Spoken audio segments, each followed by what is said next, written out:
Você está em O Livro que Te Move, onde cada página é um novo movimento na sua vida. Hoje, a gente continua a nossa jornada pelo livro Pense e Enriqueça, de Napoleon Hill, mergulhando de cabeça no capítulo 2. E olha, este capítulo é um dos pilares de toda a filosofia dele. Vamos falar sobre o poder da fé. Já parou para pensar nisso? O que existe nesse espaço entre querer muito uma coisa e de fato ter essa coisa nas mãos? Muitas vezes, o que a gente encontra ali é um abismo, um vazio enorme, cheio de dúvida, de medo e principalmente de inércia. É exatamente essa lacuna que o capítulo de hoje se propõe a resolver. Napoleon Hill defende que existe uma única e poderosa ponte para atravessar esse abismo. Uma força capaz de pegar o impulso invisível do pensamento e transformar ele na sua contraparte física, real. E essa ponte, ela tem um nome. Ok, vamos mergulhar nisso aqui. Quando Hill diz que a fé é um elixir eterno, ele está propondo algo bem radical.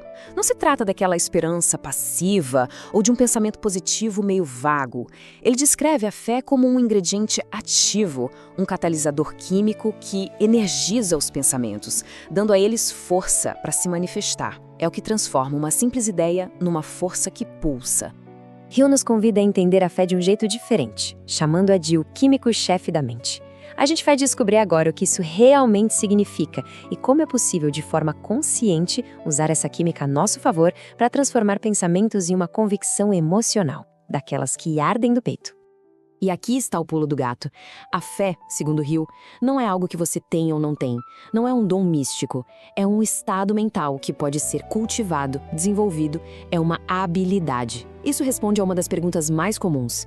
É possível criar fé mesmo quando se duvida? A resposta de Hill é um sonoro sim, e ele nos dá a técnica para isso. Essa é a questão central, não é mesmo? Como construir essa convicção inabalável quando a nossa própria mente está cheia de incertezas? Hill não nos deixa sem resposta. Ele nos dá um mecanismo bem claro, baseado no funcionamento da nossa própria mente. Então, o ponto crucial é este. A mente subconsciente é como um jardim de solo fértil. Ela não julga a semente que é plantada. Se sementes de dúvida e medo forem plantadas repetidamente, é isso que vai crescer. Agora, se forem plantadas sementes de fé e convicção, é isso que será cultivado. A autossugestão é, basicamente, o ato de escolher e plantar as sementes que se deseja colher. E isso aqui ilustra um ponto vital.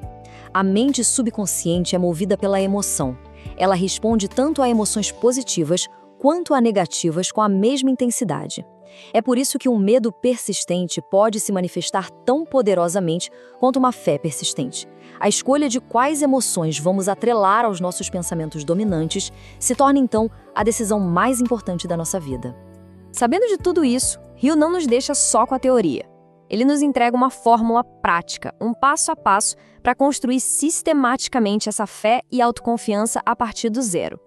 E isso não é uma simples lista de afirmações positivas. É um exercício diário e disciplinado.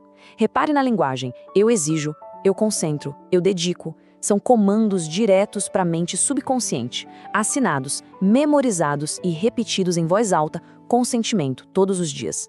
É a prática que constrói a convicção. Hill insiste neste ponto. Não importa se a gente entende completamente a lei por trás disso. O que importa é que ela funciona, seja para o sucesso, quando usada construtivamente, ou para o fracasso, quando aplicada negativamente. A lei é imparcial. Ela apenas responde aos nossos pensamentos dominantes. Vamos passar para um exemplo e ver como isso se constrói na prática. Porque é fácil falar de fé em teoria, mas como elas parecem no mundo real, movendo bilhões de dólares e mudando o curso da indústria. Este número representa o lucro gerado por uma única ideia, nascida na mente de um homem e transmitida com uma fé inabalável. Vamos à história da criação da US Steel Corporation, um dos exemplos mais poderosos do livro. Tenta imaginar a cena. Charles Schwab, em um jantar, não está apenas apresentando um plano de negócios, ele está transmitindo a sua fé inabalável em uma visão. Ele transplantou a sua fé para a mente do banqueiro mais poderoso do mundo, JP Morgan. A ideia, carregada com a emoção e a convicção de Schwab, tornou-se tão real para Morgan que ele se dispôs a mover o capital do mundo para realizá-la. Essa frase é incrível. Ela mostra o poder da ideia quando ela é totalmente formada e apresentada com fé. O valor não estava apenas nas fábricas de aço, mas na visão, na fé e no plano que Schwab havia criado. A ideia em si valia uma fortuna. Hill nos dá outros exemplos poderosos. Ele argumenta que grandes líderes como Lincoln e Gandhi usaram o mesmo princípio. Seus pensamentos, carregados de emoções fortes e fé, tornaram-se magnéticos, atraindo seguidores e moldando a história. Gandhi não tinha exércitos, mas tinha uma fé que uniu 200 milhões de mentes como uma só. Que outra força poderia fazer isso? Agora, vamos trazer tudo isso de volta para o dia a dia. A mesma lei da autossugestão que criou a US Steel e moveu nações está operando na vida de cada um neste exato momento, quer a gente perceba ou não. A escolha é nossa, a cada momento. A lei é como o vento, ela sopra para todos. São os nossos pensamentos que ajustam as velas, determinando se navegamos em direção ao sucesso e à prosperidade ou em direção à dúvida e ao desespero. É possível escolher conscientemente, encher a mente de coragem e fé. E eu encerro o capítulo com este poema poderoso. A mensagem é inequívoca. As batalhas da vida, as grandes vitórias, não pertencem necessariamente aos mais fortes ou mais rápidos, mas àqueles que cultivam a crença inabalável na própria capacidade de vencer. Tudo começa no estado da mente. Então, para a gente fixar os pontos principais de hoje, a fé é indispensável para o sucesso, e ela é induzida e fortalecida por instruções dadas ao subconsciente. Tanto a pobreza como a riqueza são produtos da fé. Nós temos o poder de criar vitória ou desastre através dos nossos pensamentos dominantes. É essencial dar antes de ganhar.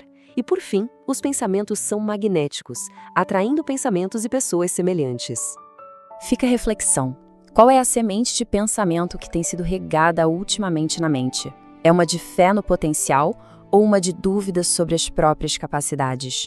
O que cada um precisa começar a exigir de si mesmo hoje para construir a autoconfiança que um grande objetivo demanda? Essa reflexão não termina aqui. Na nossa próxima análise, vamos explorar o capítulo 3, a autossugestão, que é a ferramenta que torna tudo isso possível. Se esta análise foi útil, compartilhe com alguém que também possa se beneficiar. Obrigado pela companhia e até a próxima.